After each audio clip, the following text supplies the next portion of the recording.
falar sobre os nossos materiais que já foram utilizados na nossa disciplina até o momento, né?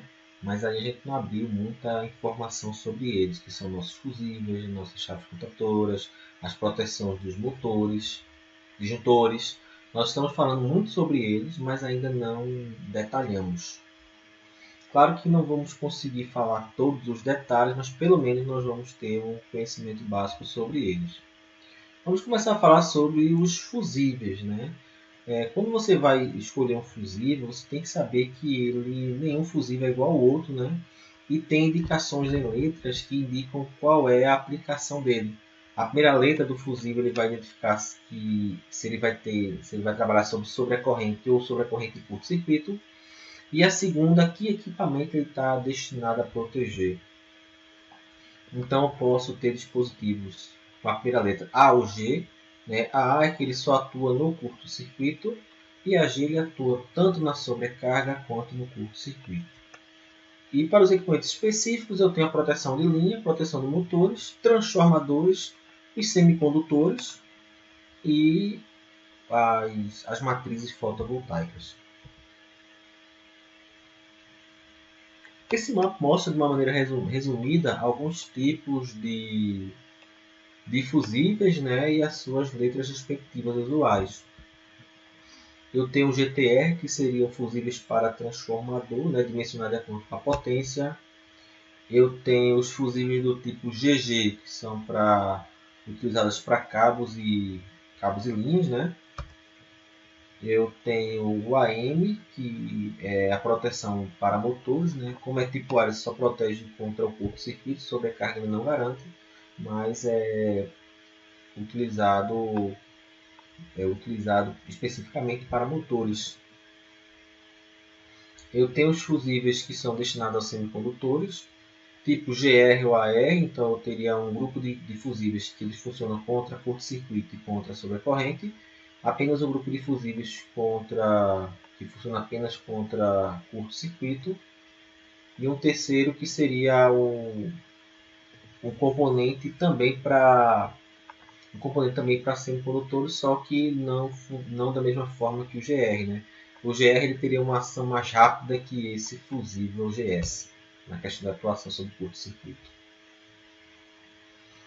E por fim, né, eu tenho as nossas energias renováveis, as eólicas.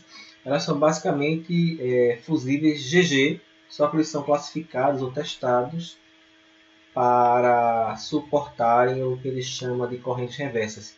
E aí acaba categorizando ele também como fusível GPV. Eu tenho basicamente 3 tipos de fusíveis, mas com várias linhas dele. Eu tenho o fusível cilíndrico, o Diazed, ou tipo D também chamado, e o fusível NH. O Diazed, ele tem uma variação dele, que é o NeoZ, que ele tem a mesma característica, só que tem um tamanho um pouco reduzido. E além do fusível NH, eu tenho, a Siemens lançou um fusível chamado Citor e o fusível Silized, o Silized, ele tem a mesma característica do NH, o Silized é a mesma característica do Diazed, só que ele teria um tempo de atuação maior e nesse caso esse Citor tem uma capacidade de curto-circuito um pouco maior. Mas o princípio de funcionamento e a maneira de conexão deles e proteção e de indicação de fusão dos componentes seguem a mesma linha. O Diazed, o NeoZ, o Silized e o NH e o Citor. Só para ter uma ideia, só por questão ilustrativa, né? O que significa o termo Diazed vem do alemão e o NH também do alemão. Aí eu deixo para vocês copiar e colar essa palavra no tradutor Google ou aquele que souber alemão, ficar curioso para saber o significado da tradução para Diazed e para NH. O cilíndrico, vou destacar as características principais que a gente tem que entender em cada fusível. Né?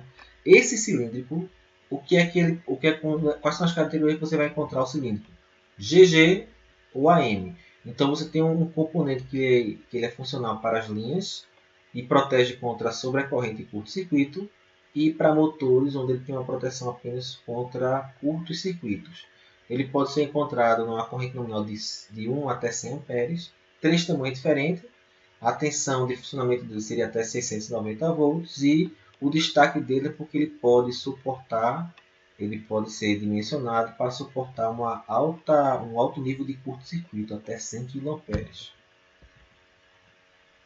Quando nós vamos para o Diazed, ele tem a vantagem dele é porque ele permite seu manuseio sem risco de toque acidental. Ele tem vários componentes que eu vou mostrar a seguida que garante que você não vai errar no dimensionamento do seu fusível e também que você não vai ter o contato direto com ele. Ele está disponível agora em dois tamanhos, D2 e D3. Você vai encontrar ele na categoria GL e GG, GL/GG, e nas correntes nominais de 2 a 63 amperes. Eles são limitadores de corrente, vai falar sobre essa questão de ser limitador de corrente, e você vai encontrar ele com a capacidade de 50 kA, perceba que é um pouco menor do que os fusíveis de cartucho, e uma tensão de alimentação, uma tensão dos terminais de até 750 volts em corrente alternada. O Diazed, esse aqui é o fusível Diazed, mas para que ele seja instalado, ele precisa de todos esses componentes, a base, um apoio, uma base que é de acordo com o tamanho do fusível, uma tampa de fechamento que permite que eu visualize o fusível, enfim. Os fusíveis Diazed, pelo vídeo que eu passei para vocês, você vai ver que tem vários tamanhos distintos.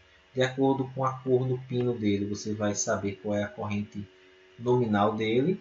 E se você dimensionar um fusível de um certo tamanho e você aumentar a capacidade do seu fusível, você não vai conseguir colocar porque a base tem que ser diferente.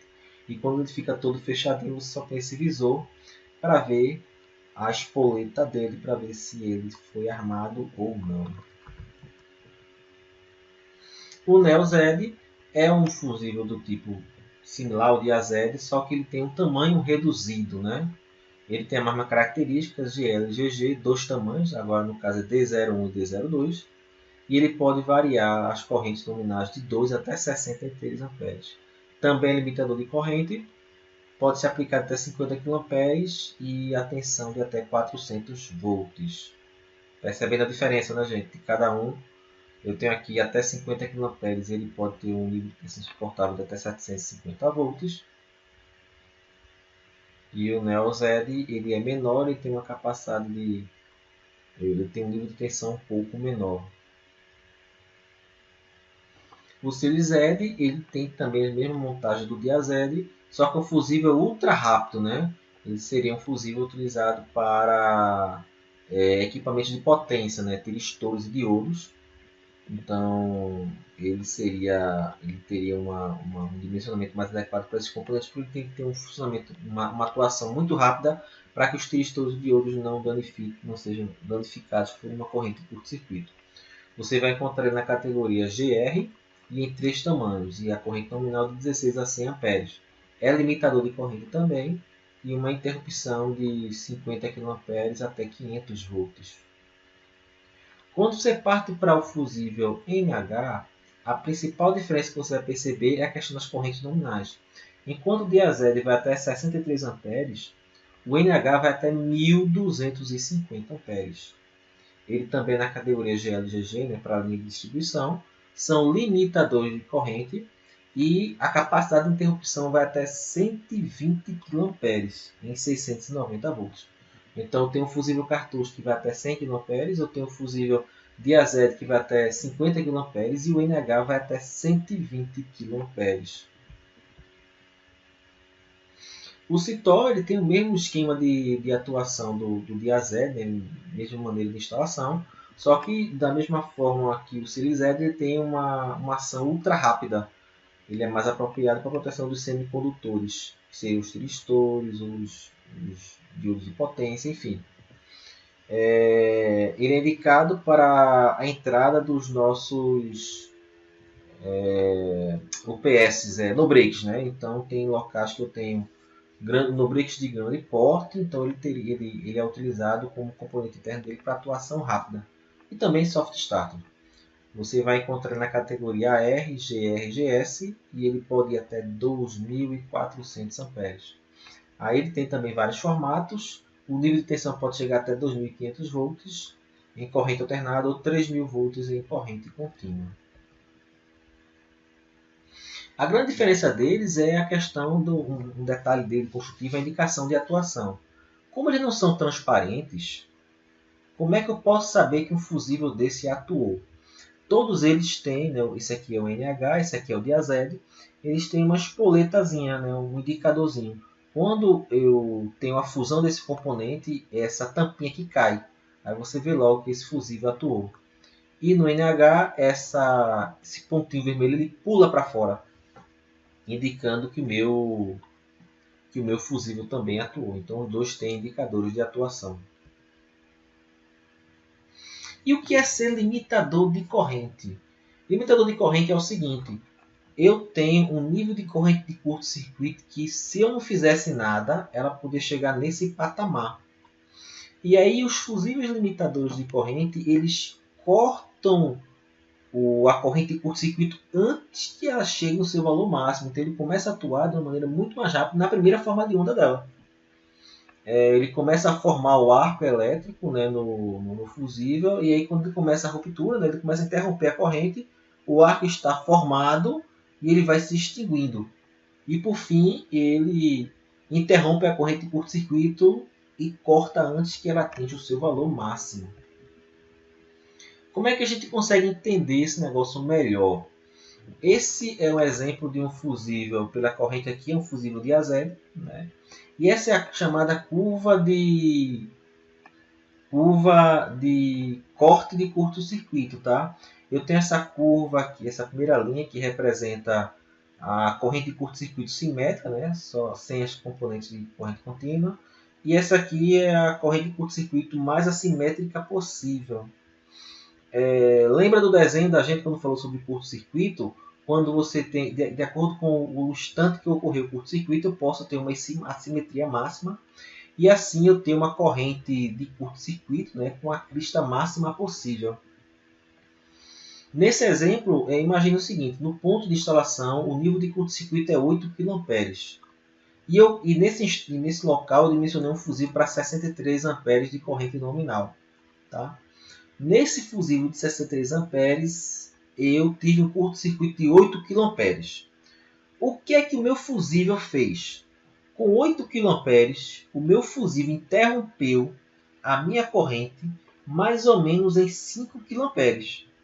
Só que se ela fosse uma corrente simétrica, né, uma corrente de curto-circuito simétrica, ela poderia atingir 10 kA. E se ela fosse muito assimétrica, ela poderia ter atingido até 20 kA. Então, o que é que o meu fusível ele fez? Ele garantiu que o nível de curto-circuito passado na minha linha não ultrapassaria 5 kA. Como a gente falou em algum momento sobre os nossos componentes, nossos disjuntores, eu tenho disjuntores que eles têm a limitação da corrente de curto-circuito. À medida que você tem um disjuntor que tem uma capacidade de suportar um nível de curto-circuito maior, ele se torna mais caro. Então, numa instalação dessa, que eu tenho 8 kA, que podia, no fator de crista ao extremo, chegar a 20 kA, eu posso comprar um disjuntor para ficar em série com esse fusível com uma corrente de curto-circuito de 5 kA, que eu sei que ele não vai se danificar.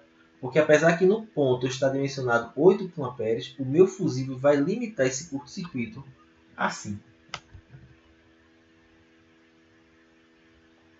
E como a gente já percebeu, eu tenho algumas características de atuação. Ou meu fusível é rápido, ou meu fusível tem uma ação retardada. Uma ação rápida é os componentes que eu tenho que... eu não tenho o que eu chamo de corrente de partida, né? Normalmente são cargas resistíveis. Eu posso ter um fusível que tem uma atuação rápida. Mas quando eu falo de motores, a gente sabe que motores e capacitores têm cargas e descargas, partidas e não partidas. Então, toda vez que o motor parte, ele tem uma corrente nominal maior do que uma corrente de partida maior do que a corrente nominal. E o meu fusível não pode disparar, não pode entrar em fusão durante a corrente de partida do motor. Então, ele tem esse efeito retardado. Ele permite uma corrente maior por um período de tempo para depois ele pensar em ter a fusão, em fazer a atuação. E a curva característica do fusível, é o que a gente chama de curva de tempo, cadê? Curva de tempo corrente. A gente chama aqui de curva de tempo corrente. Onde eu sei que de acordo com a corrente de curto-circuito, a corrente está passando, a corrente está passando pelo meu componente, ele vai ter um tempo para poder ele entrar em fusão, tá? Só que os fusíveis ele tem um destaque porque ele não tem uma curva bem definida. Ele tem uma faixa provável de atuação. A gente chama de tempo convencional de fusão. Cadê? Não, desculpa, cadê o tempo de fusão? O tempo convencional de fusão é esse aqui. Então, numa corrente convencional de não fusão, quer dizer o seguinte: nesse nível de corrente, ele não vai atuar. Mas quando você passa dessa corrente e vai até essa, ele pode atuar. Mas nesse nível, nesse ponto, ele vai atuar de forma garantida. Então a gente apresenta aqui duas definições: corrente convencional de não fusão e corrente convencional de fusão. Neste tempo, essa corrente convencional de não fusão, ele não atua. Passou desse nível de corrente, ele pode atuar, mas é garantido que ele atue a partir da corrente convencional de fusão. Então, ele tem toda essa faixa para atuar. Alguns fabricantes mostram a curva completa com a faixa com a corrente convencional de não fusão ou a corrente convencional de fusão, mas o que é comum a gente encontrar é a curva média de tempo corrente, onde a norma ANSI ela define essa curva média, onde a corrente de fusão ela não deve variar mais de 10% em qualquer ponto desse no tempo, tá? Eu tenho esse ponto médio, então ele pode atuar, a corrente convencional de não atuação ela é menos 10% no máximo e a corrente de atuação é no máximo 10% em relação a essa curva média. E teve uma informação antes que eu não falei, que eu vou chamar a atenção, que é o seguinte: eu tenho esses fusíveis limitadores e não é interessante que eu use eles também para proteger contra a sobrecarga.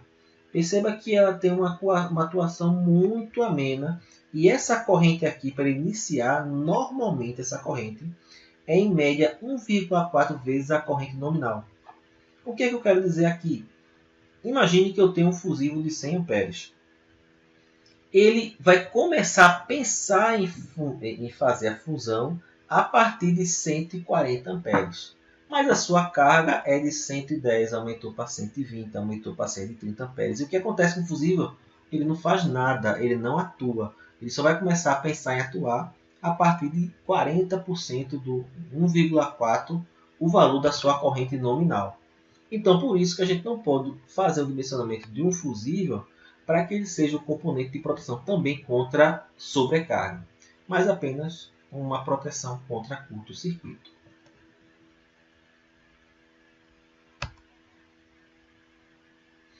Nesse exemplo, eu tenho uma curva característica de um fusível de AZ, tá?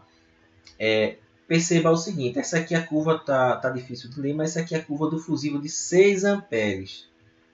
Observem que se eu chegar no valor de 10 amperes, o meu fusível sequer vai atuar. Ele foge da curva de atuação característica dele.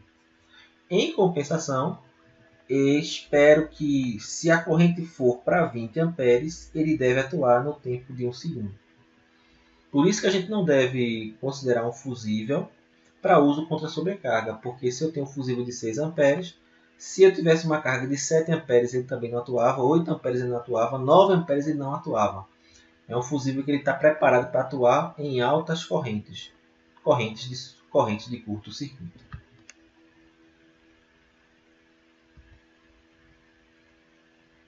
Listei alguns catálogos da WEG e da Siemens, onde você pode ter várias informações dos fusíveis, características deles, curvas dele, e inclusive tem alguns catálogos que mostram o princípio de funcionamento deles.